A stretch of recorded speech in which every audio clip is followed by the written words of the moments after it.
Baik, selamat malam.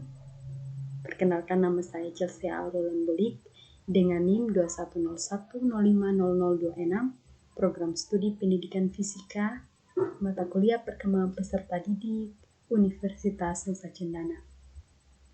Jadi hari ini saya akan menjelaskan tentang hasil kerja saya mengenai materi kecerdasan majemuk. Sejarah kecerdasan majemuk.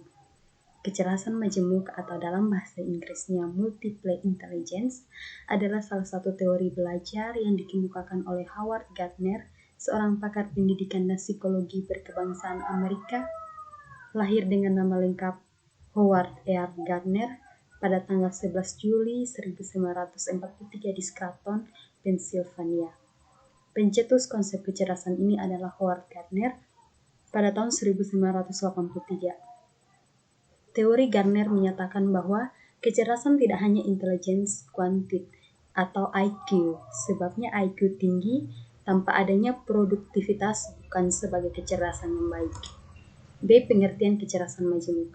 Sebelum Howard Gardner mencetus ide dan pengertian kecerdasan miliknya, kecerdasan anak cuma dinilai berdasarkan IQ dengan standar tertentu, sehingga anak hanya dinilai berdasarkan kemampuan mengerti ide yang kompleks, kemampuan beradaptasi dengan lingkungan, kemampuan belajar dari pengalaman, kemampuan melaksanakan tugas dan berbagai situasi, dan kemampuan mengatasi hambatan yang pikirannya.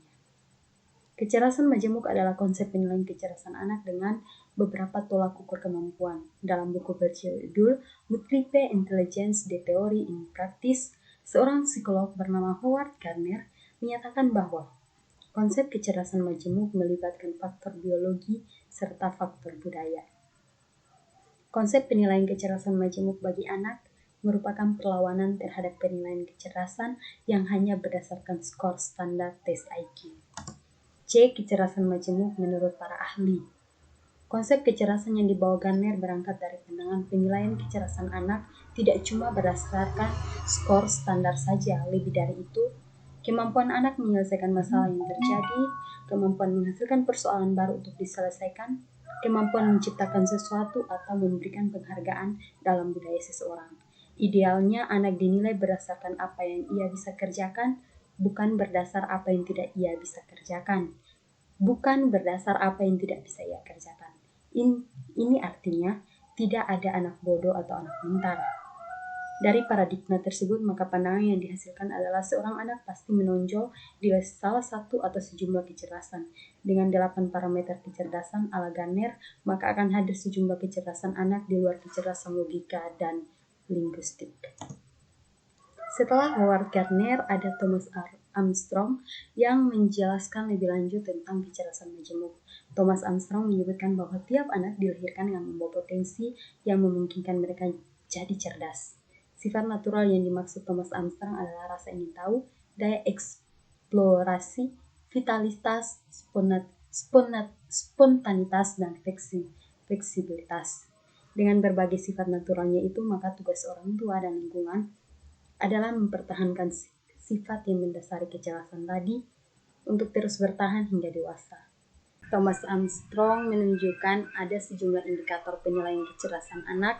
Indikator Armstrong berdasarkan pada kemampuan autentik yang dimiliki si anak. Indikator-indikator itu adalah observasi, dokumentasi hasil karya, penilaian tugas, penilaian berdasar konteks tertentu, portofolio, dan penilaian 8 parameter kecerdasan Gardner. D. Konsep kecerdasan majemuk. Pada dasarnya, kecerdasan majemuk dimiliki oleh tiap anak. Oleh karenanya, ada beberapa konsep kecerdasan majemuk yang perlu jadi rujukan utama orang tua saat menilai kecerdasan anak. Konsep-konsep kecerdasan majemuk itu adalah: satu jenis kemampuan tidak cukup untuk menyelesaikan berbagai persoalan manusia secara menyeluruh. Oleh sebab itu, kemampuan intelektual anak harus diperhatikan secara menyeluruh. Yang kedua, setiap anak punya karakteristik kecerdasannya sendiri. Karenanya setiap anak harus memiliki perhatian dan pendampingnya sendiri-sendiri. 3. Setiap anak memiliki kebebasan cara belajarnya sesuai dengan kecerdasannya, termasuk juga kebebasan evaluasi hasil belajarnya. 4. Setiap lingkungan anak memiliki fasilitas untuk mengembangkan kecerdasan majemuk yang dimiliki tiap anak. 5. Penilaian kecerdasan anak harus kontekstual dan terkekang pada tes tertulis dengan standar formal. Proses belajar anak tidak terbatas pada batas-batas tertentu. Macam-macam kecerdasan majemuk. 1. Kecerdasan verbal linguistik. Kecerdasan majemuk verbal linguistik adalah kecerdasan terkait dengan kemampuan memakai bahasa secara efektif. Kecerdasan ini ditandai dengan kecerdasan berbicara, bercerita, mengingat, mendapatkan informasi, dan kemampuan membaca. Yang kedua, kecerdasan logis matematis. Pengertian kecerdasan majemuk logis matematis adalah kecerdasan anak yang terkait dengan kemampuan analisis masalah secara logis, menemukan pola atau rumus, serta melakukan analisis. 3. Kecerdasan spasial visual. Pengertian kecerdasan majemuk spasial visual adalah kecerdasan imajinasi dan berbagai pola bentuk. Anak dengan kecerdasan ini mampu menganalisis area spasial secara akurat. Ciri khas utama kecerdasan ini adalah melakukan transformasi persepsi ruang secara visual ke dalam pikirannya. 4. Kecerdasan kinestik jasmani. Kecerdasan majemuk kinestik jasmani sering juga dikenal sebagai kecerdasan gerak tubuh. Anak dengan kecerdasan kinestik jasmani punya kecenderungan memiliki kemampuan kontrol dan koordinasi anggota tubuh di atas rata-rata. Yang kelima, kecerdasan musikal. Pengertian kecerdasan musikal berarti kemampuan berpikir atau mencerna musik, menyimak pola-pola nada, mengenalinya, dan memanipulasinya. 6. Kecerdasan intrapersonal. Pengertian kecerdasan majemuk intrapersonal adalah kecerdasan bagi anak untuk memahami dirinya sendiri, menyadari keberadaan dirinya, dan berbagai kesadaran terkait introspeksi diri. Yang ketujuh, kecerdasan intrapersonal. Kecerdasan intrapersonal adalah kemampuan memahami, berkomunikasi, berhubungan, dan mengetahui perannya dengan orang lain. Sejumlah orang menyebut kecerdasan ini sebagai kecerdasan sosial. Kedelapan, kecerdasan naturalis. Pengertian kecerdasan naturalis adalah kemampuan anak mengenali dan memahami lingkungan alam. Contoh kecerdasan naturalis adalah tertarik mengoleksi kupu-kupu atau merawat tumbuhan.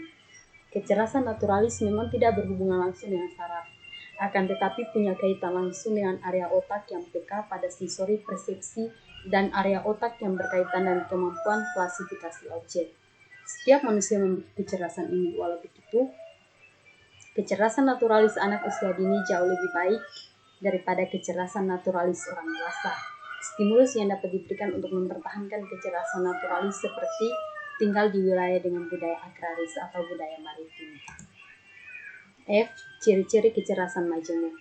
8 kecerdasan di atas memiliki ciri khasnya masing-masing. Berikut ini adalah beberapa ciri khas yang bisa orang tua lihat pada anak berdasarkan kecerdasan yang ia miliki. 1. Kepekaan terhadap bahasa dan kata-kata, kecerdasan verbal linguistik. 2. Kepekaan anak terhadap pola abstrak dan pola matematika adalah kecerdasan logis matematis. 3. Kepekaan terhadap kondisi dan situasi ruang dan spasial tertentu adalah kecerdasan spasial visual.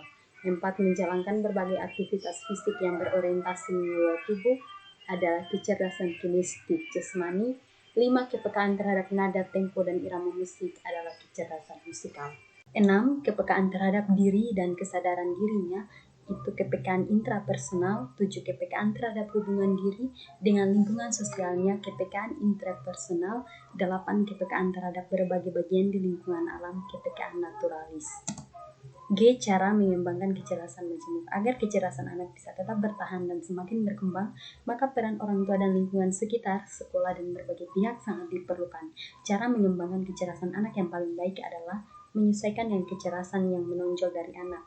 Ingat, setiap anak punya kecerdasannya sendiri-sendiri, sehingga perlakuan dan pendekatan yang dilakukan juga harus berdasar karakter si anak. Sebagai contoh, bila anak memiliki kecerdasan musikal dan kecerdasan kinestik jasmani, maka pendekatan yang bisa diberikan kepadanya adalah yang terkait dengan musik dan aktivitas fisik.